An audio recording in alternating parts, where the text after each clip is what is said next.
ल फेरि पनि मेरो नयाँ भिडियोमा सबैजनालाई स्वागत छ। र सबैजना अचम्म पर्नुभएको होला किनभने यसले सिधै स्केच किन सुरु गर्दैछ भनेर, किनकि मैले सधैँ चिट्टा खोलेर मात्रै स्केच बनाउने गर्दथेँ। यो चाहिँ मैले आज जानेरै चिट्टा नखोलेको, किनभने समय नै त्यस्तै परिदियो के।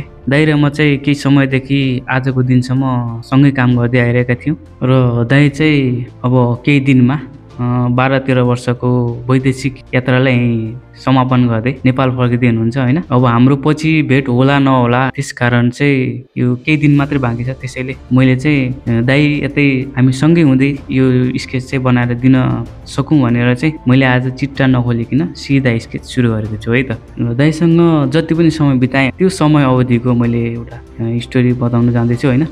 दाइसँग चाहिँ मेरो भेट काम गर्ने स्थलमा भएको थियो। त्योभन्दा अगाडि चाहिँ हाम्रो चिनजान थिएन र दाइसँग सँगै रहेर काम गर्दा चाहिँ एकदम रमाइलो भयो।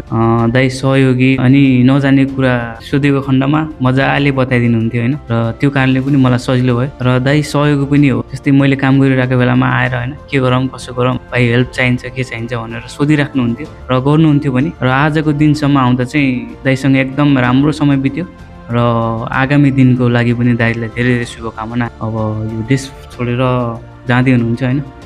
हामी भौतिक दूरीले टाढा रहे पनि दाइसँगको यो बसाइ चाहिँ यादगार रहनेछ।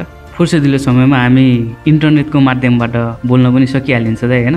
मेरो तर्फबाट चाहिँ दाइजी जहाँ जानुहुन्छ, जहाँ हुनुहुन्छ, जस्तो हुनुहुन्छ सुस्त मस्त रहनु होइन, र आगामी दिनहरू अझ राम्रो हुँदै जाओस् मेरो तर्फबाट चाहिँ यो शुभकामना। र भाइको तर्फबाट चाहिँ सानो सम्झनाको लागि चाहिँ मैले यो स्केच गिफ्ट दिन गइरहेको छु होइन।